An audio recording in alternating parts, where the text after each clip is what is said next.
Hi there. I am Dr. Loren M. Hill, your academic career advancement coach.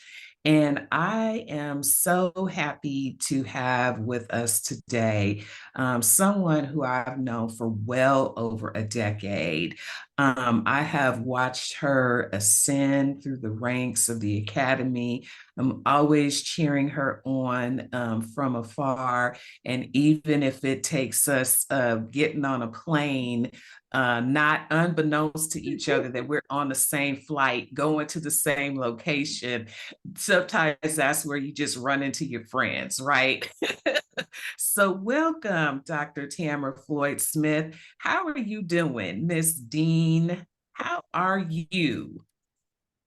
Well, Lauren, thank you for the warm welcome. All is well.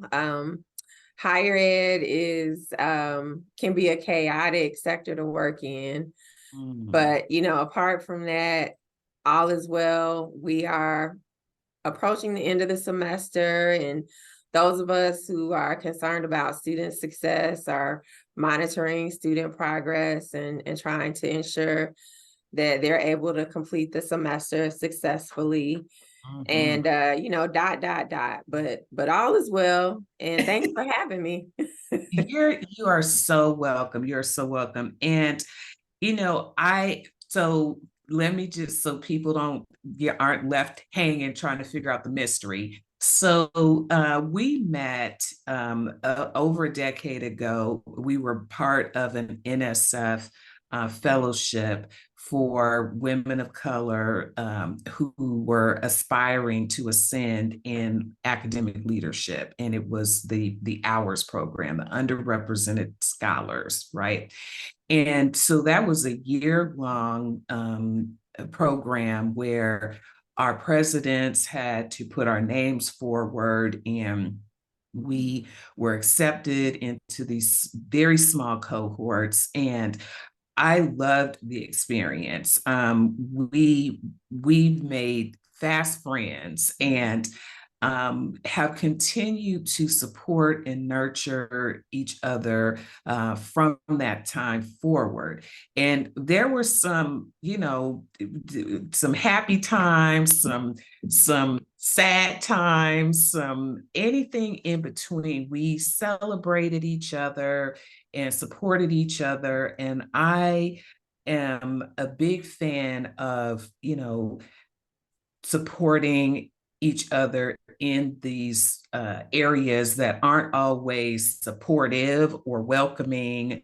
And it was really fact-based, literature-based, research-based, and we had to show up with our A+ game because our mentors and faculty were like, okay, ladies, you want to shoot for the presidency? Here's all the stuff you have to do. So I really, really enjoyed that time together and often refer back to some of the things that we learned. As I said, we stay connected to each other, and that is where friendships are formed. Absolutely, absolutely. And I agree that that was an awesome experience. And I kind of remember the time frame because I learned about the program in 2013, but I was expecting. And so I said, no, I'm not going to apply for the first cohort. But by the second cohort, I felt ready and went ahead and applied. And like you said, it was a great experience that was based in the literature. We completed multiple courses, and we came together. I think it was on 3 separate occasions, and Mhm. there was a full agenda. And to this day, I lean on what I learned around fundraising, all aspects of higher education. That's where we first learned about the scorecard and Yes. how there was just so much more accountability in higher ed than there had been previously. That was the dawn of terms like student success, where institutions were being held accountable for student graduation rates and retention rates and cost of attendance, those sorts of things. We learned about MOOCs. That was, again, before COVID. You know, by COVID, everyone was the expert in teaching online, or certainly had to become an expert, right? A fast expert. But Right. we were in that space long prior to COVID, learning about the importance of online education and the different forms that it could take.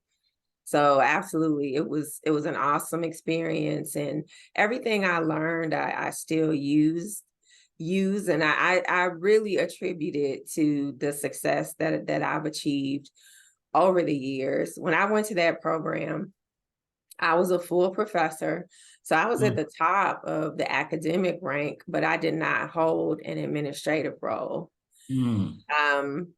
And so coming out of that program, I had a coach who, coached me through some things. And shortly thereafter, I became assistant provost.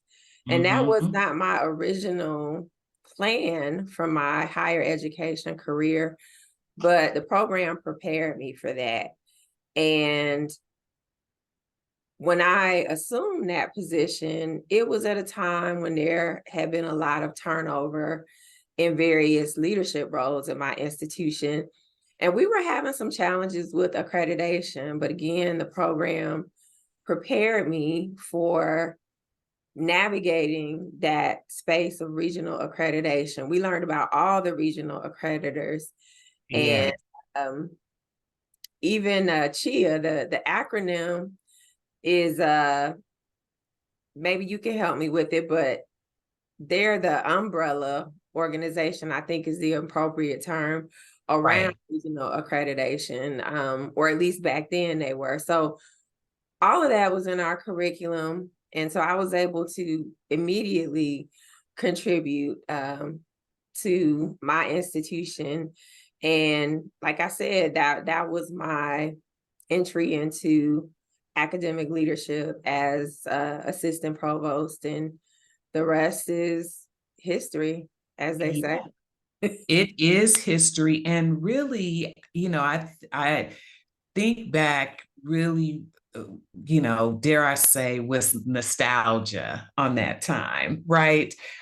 Because I really have fond memories of that. And one of the things that kind of made me a little different from the rest of the cohort was that at that time I was at a PWI, and I was in a program that may not have been the best fit for me, and I was actually thinking about exiting higher ed completely. And one of my sponsors was like, no, no, you need, you need a group of women who can really buoy you.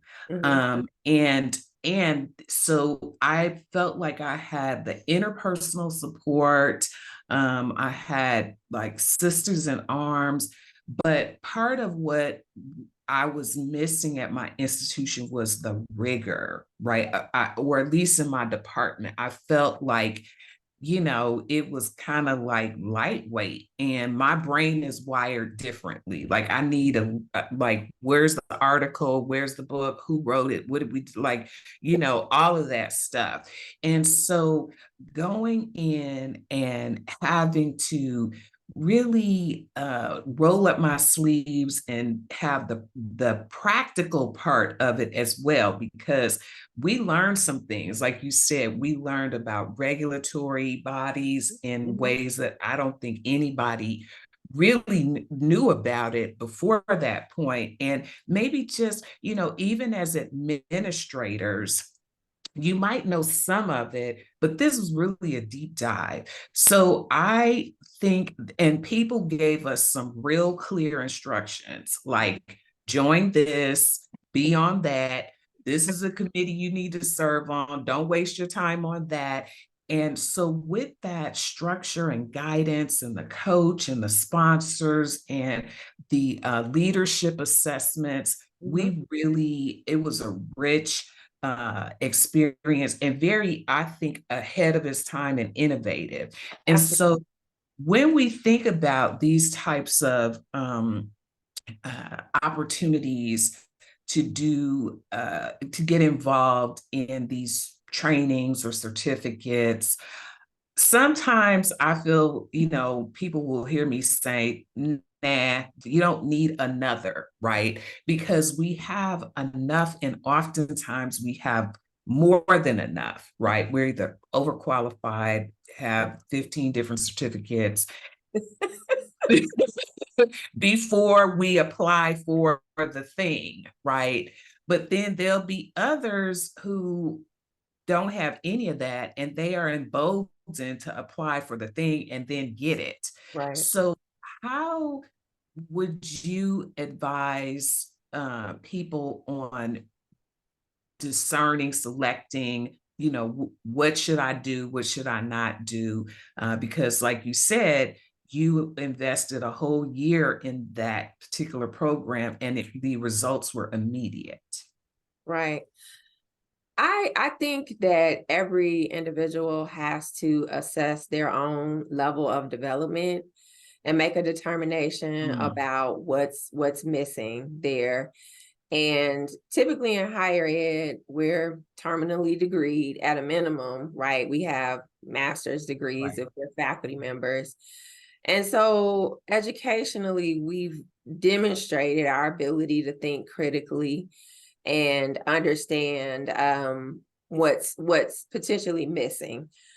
So as individuals, we have to trust ourselves around what we're missing. And of course, feedback is helpful. You mentioned the different assessments that we had in the program that we participated in. That 360-degree assessment was so helpful because it wasn't it wasn't an evaluation in the traditional sense, like a performance evaluation for employment.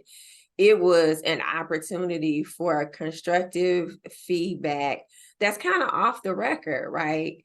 And so I think it really created opportunities for those above us and those below us to help us to understand ourselves. So always, as individuals, our opinion is most important. But then we want to check in with those above us and those below us. And often what we'll find is everybody is synced, right? And so that gives us a lot of confidence around what's missing. And I would encourage anyone to identify an opportunity that fills the gap. I've seen cases of people who attend programs they should have been teaching. Yeah. And it's around them wanting to feel good about themselves, I guess. Yes. I don't consider that a good use of time. If you know everything and know more than the person that's instructing, you're probably going to feel pretty good about yourself coming out of it, but it wasn't the best use of time because as a professional, you didn't learn anything. Right. So identify the gaps and pursue those development opportunities. As it relates to seeking employment opportunities, I have heard it said many times, or I've been encouraged many times to, just apply. Even if you only meet 30% of the minimum qualifications, just apply because that's, what other people do. And other people do it and they get the job. But my advice to anyone, particularly professionals, is you don't want to just get the job, you want to excel in the job. So if whomever makes the mistake of hiring someone who's not qualified, that's not beneficial to the organization, and that's not beneficial to the person who was hired. That can be a traumatic experience to be in a role where one is not competent. And I'm guessing that because I don't travel those paths. I will say I'm not one who gets too many credentials, but when I seek an opportunity, I look at the job description, and it has to be pretty minor for me to say I'm going to apply and not meet that qualification. And again, we have to use our critical thinking, because I encountered a question recently about a job description that I was responsible for, and it was intentionally vague around leadership. And so I kept getting questions. What does this mean? What kind of academic leadership, are you looking for? And then somebody in the questioning document said, maybe it's intentionally vague because you're leaving it for the person to make the case. And I'm thinking, yes, right? We have to make the case for how our particular experience fits a particular bullet point on a job description. The last example I'll share is around project management. So there was a job description that listed project management as a KSA, knowledge, skill, or ability. And the feedback was, how many people have certifications in project management? And my feedback was, that's not what the bullet point indicated. It wasn't even in parentheses, like to lead someone to that. So as professionals, we have to make the case for how we've managed projects. And yes, if we have those certifications, certainly we want to share those, but we have to make the case. So I really appreciate all of that. You said so much, and I want to, draw attention to a couple of things that you said. And one is about taking a bunch of certifications when you should be the facilitator of the course, right? And so I do completely agree with you that that's really not a good use of your time. And I want those of you who are doing that to reflect on why you're doing it, right? Because some people, yep, they want to feel good about themselves, but I'm a psychologist, so I'm gonna put a little bit in there, right? So part of the maybe feeling good about yourself is because you don't have anything validating who you are already, right? And so if you are like, I just need one more certificate or one more course or one more this, stop, right? As Dr. Smith has said, you already have a terminal degree. And even before you had that, because that is just a validation of your ability to complete some stuff at a university, right? You are enough. So, we're not talking to the audience who's like, oh yeah, I just need an ego stroke. No, now I'm talking to those of you who fall into the category of feeling like what you have is not enough. So having one more certificate is going to make you enough. Nope, you could be teaching that class. And here's how you know. When you're sitting there and you're reviewing the syllabus or the content, or you're thinking to yourself, I can't believe this is what is going on here. I could have whipped this course up in 5 minutes.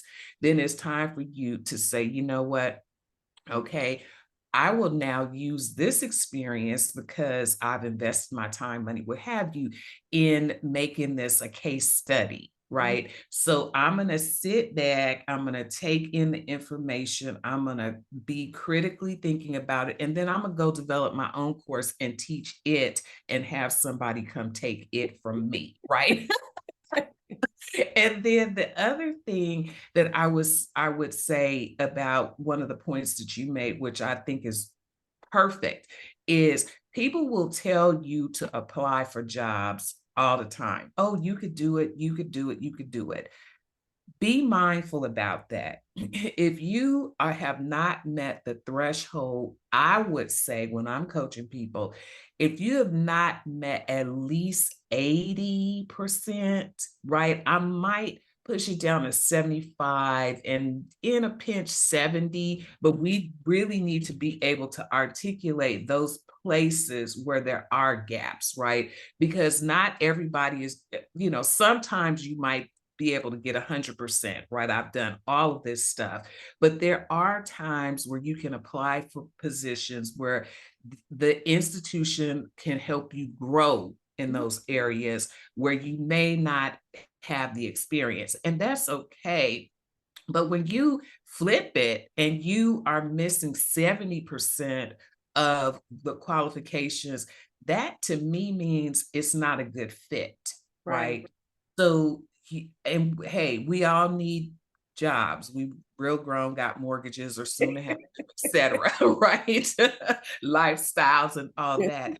But I would much rather you take time to look for positions that you can push that threshold up a bit, because not only is it stressful going into something that you're ill-equipped for, going to be stressful for you, they might end up, firing you. And that could be very devastating. And then, there's a lot of cleanup that has to happen behind that. So let's talk about, so we talked about all the great things that our fellowship talked about and prepared us for. But here's something that I was not prepared for at more than one institution that I was at. And I think that, with COVID, institutions may be experiencing this a bit more, and that is the missed enrollment projections, right? Which, we need to understand that enrollment pays the bills, right? That is what pays the bills. Now, people don't always want to talk about it, but I have talked about it before. So there are ways in which institutions project enrollment, incoming classes for their academic year. And some of those projections, well, I'm gonna say pre-COVID, right? You would look at the trends of what happened year over year, probably within the past 3 to 5 years, to kind of get a sense of where it's going. You would adjust upwards or downwards based on those, and those projections help you with your budget, so if you can hire more faculty, if you could get a new building, what is your endowment looking like if you have one, how much might you have to pull out of that to make up for shortfalls. I might have missed it when we covered that in the fellowship because I was a bit stressed during that time. But do you recall anything like that, Dr. Smith? So, recall a discussion of it, or right. A discussion, a course, anything. Because when that happened, I was like, wait, I don't have any point of reference for this. I need to call somebody. Well, I recall there were some presentations from CFOs, and I don't think they really dug into the details of enrollment. They probably threw around terms like tuition revenue, kind of thing, which there's a lot that goes with that, right? Discounting rates. You can have the people, but not the tuition revenue. But it's a challenge that many institutions of higher education are facing, due to, I think, I don't have the data on it personally, but I've heard it stated several times that people are having fewer children and there are fewer high school graduates, and that has an impact on higher education. Also, when we factor in society doesn't necessarily see the benefit of higher education like it used to. And so high school graduates are being encouraged to pursue alternative paths. Another consideration that I've not heard mentioned much, but has to be a consideration, in my opinion, is dual enrollment credit. Yeah. So students get a number of credits, sometimes up to 60 before they graduate from high school. And through whatever mechanism, those credits come at a much lower rate. Mm-hmm. And so that means that it's less tuition revenue for institutions. So there are just a lot of, I think, inputs to the equation, but ultimately enrollment is important. I agree. And so when we think about you'll hear things like we hit our enrollment, we missed our enrollment, like it's not lost upon me that the and I say this all the time, the landscape of academia and higher ed is always changing because that's what landscapes do, right? And you mentioned several of the factors that go into the equation of what that looks like. And I want to go back to one of the things you had mentioned that we talked about in our fellowship, which at that time was somewhat cutting edge, which was MOOCs, right? And so now, there are still some of those. There are, that kind of had its heyday, but people were like, but what I think it has evolved into is like master classes, or people can go on YouTube and learn how to do XYZ, or they can listen to a podcast. So there's the ways in which people are attaining information has gone outside of the ivory tower, if you will. Right. There's times in which there can be a compliment, but then you got all that going on, and then you got a pandemic, and then what ends up happening is like any place that might have had some fissures or cracks, they just are crumbling, right? So we have institutions that are anywhere in between, like closing their doors completely. And then there's some that are like, well, we've been around for a long time, so we do have some reserves that we can tap into. This very much, what I want people to know, mirrors what is happening in other industries as well, right?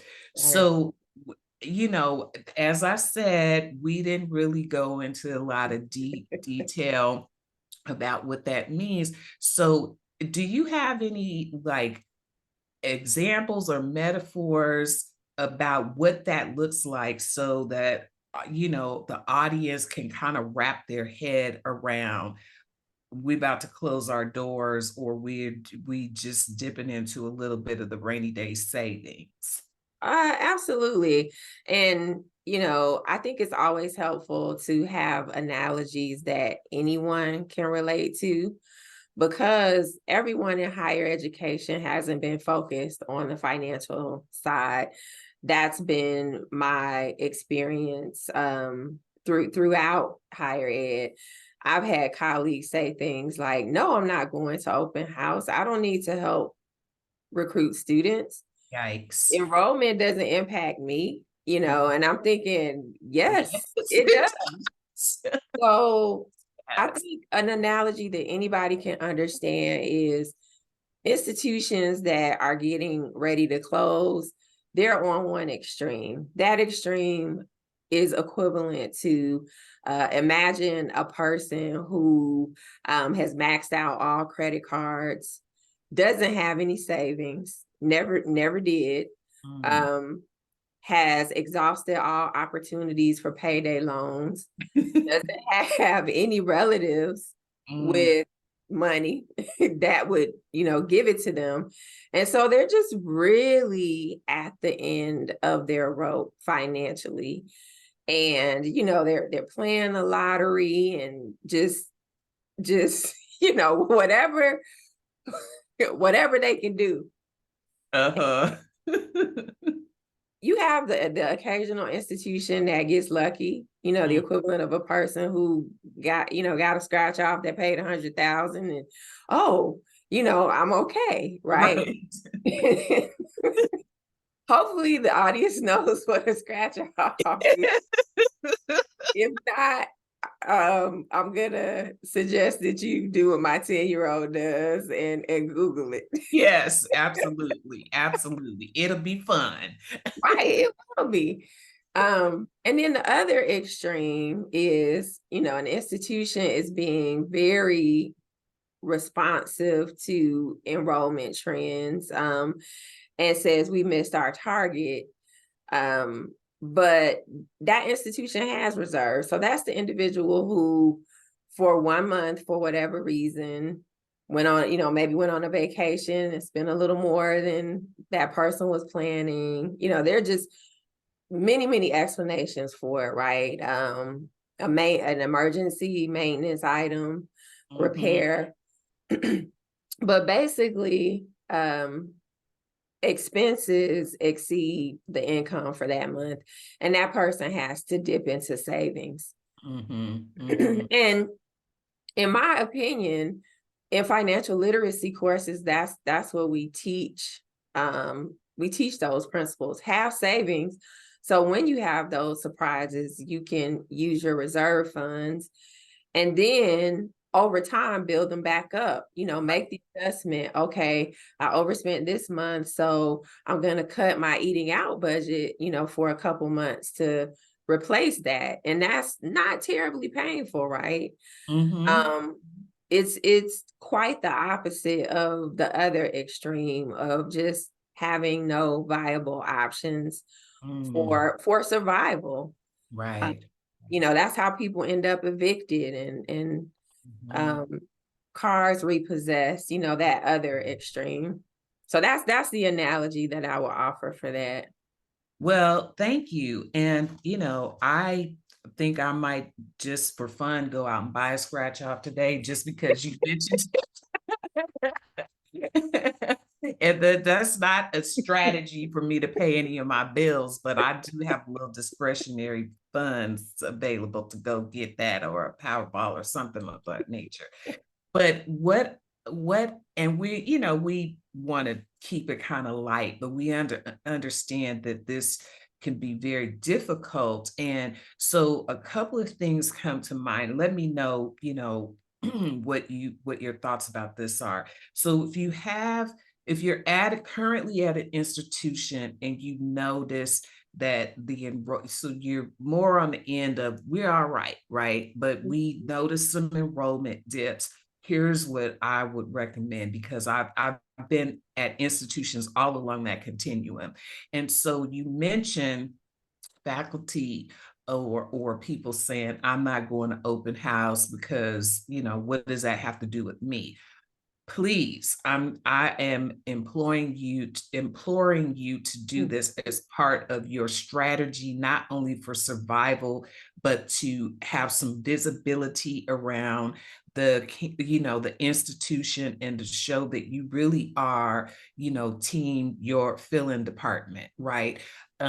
Volunteer to go to the open house. You don't have to go to everyone, but see if you can go to a couple of them each year. It will serve you well. You'll get to see the students. And I know that it was important for some of the students' parents who were coming to the open house to see me and to be able to say, oh, you're Dr. Hill, well, all right, look, show us right to the admissions office. We are signing up today because we were worried about sending our child here, but now that we know that you are here, okay, yes. And I'm like, yes, and here's my number. You can call me at any time, mom, dad, auntie, grandma, whoever, right?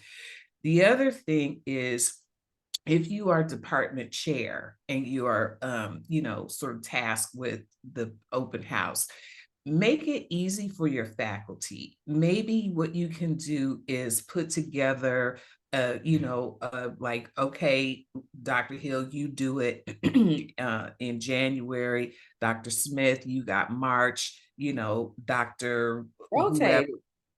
Yes, rotate.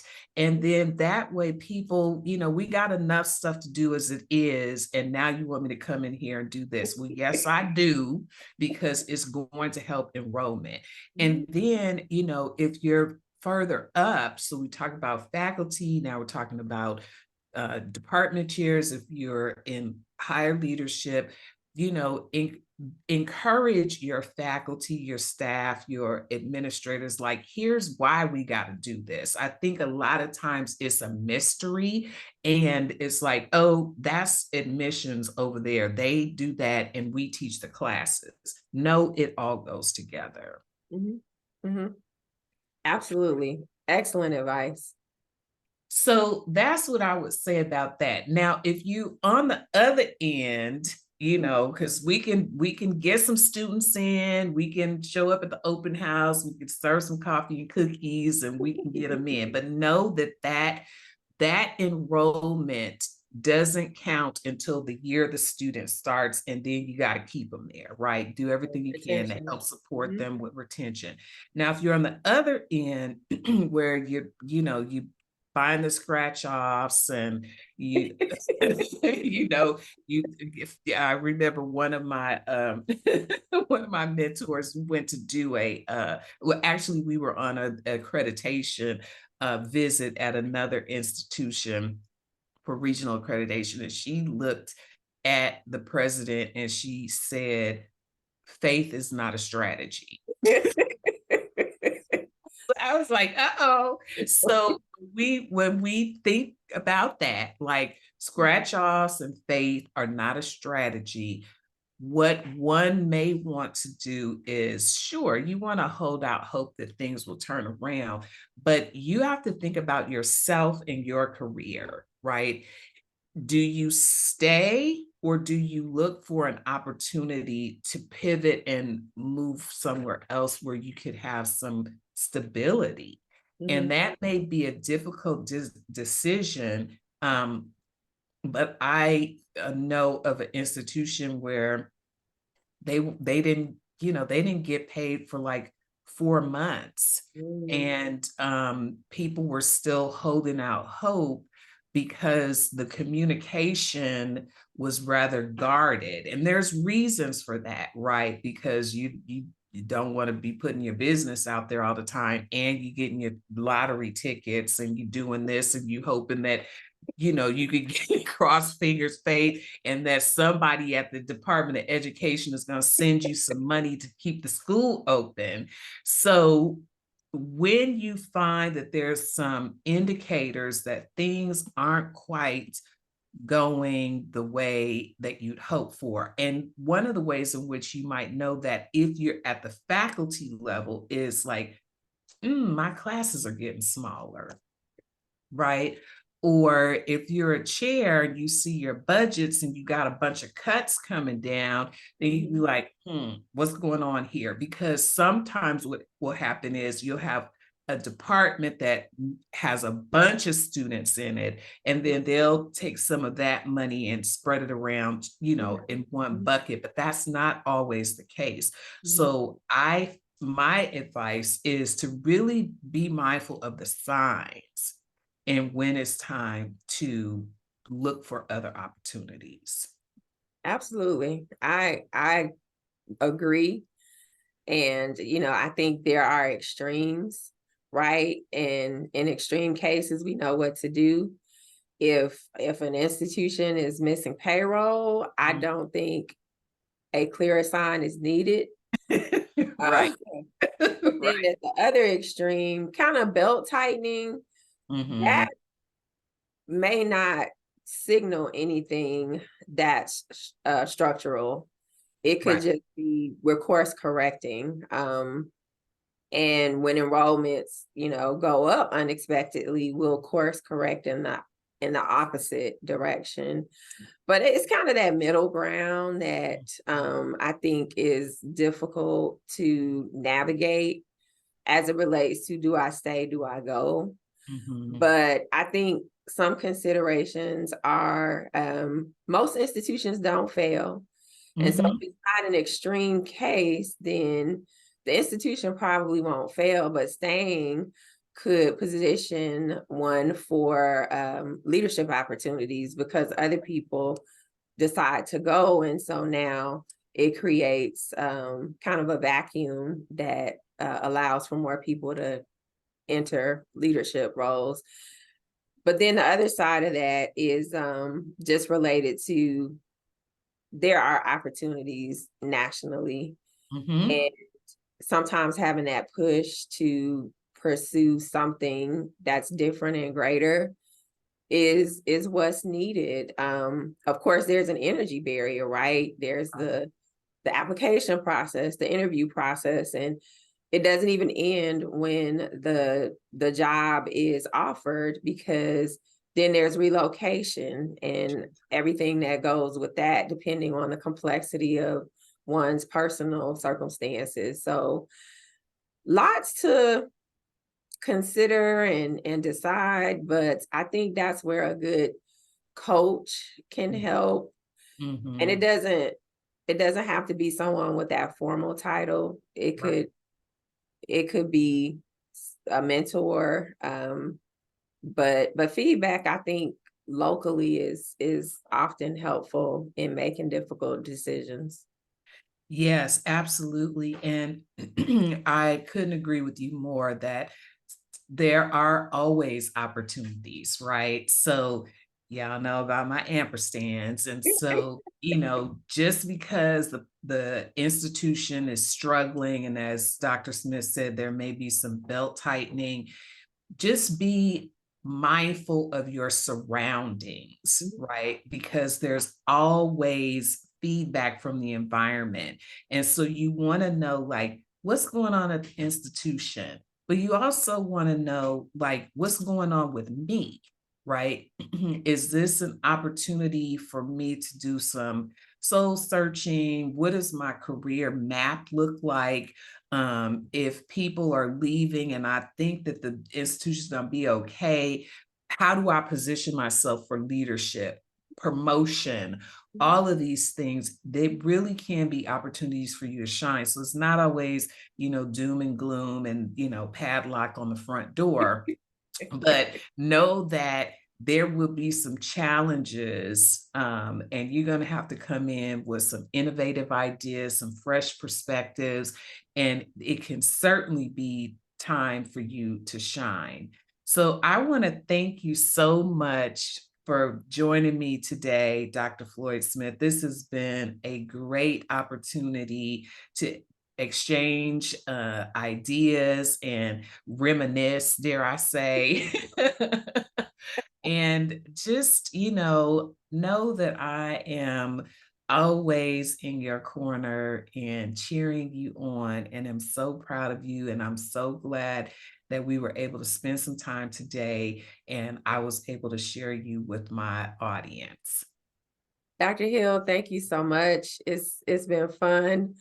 Um, I got my LOLs for the day. So yeah, I'm happy that we can share with your audience, because I think collectively we have a lot to share. But I am also excited to spend some time with you and just the ease of conversation. So thank you for that, and laughs, and thank you for all that you do for our community. We appreciate you. Thank you. Thank you. And let me go on out here and get my scratchers, y'all. So I am Dr. Loren M. Hill. I am your academic career coach. Here's to your continued success. And I look forward to being with you all again very soon. Thank you again, Dr. Smith. Thank you.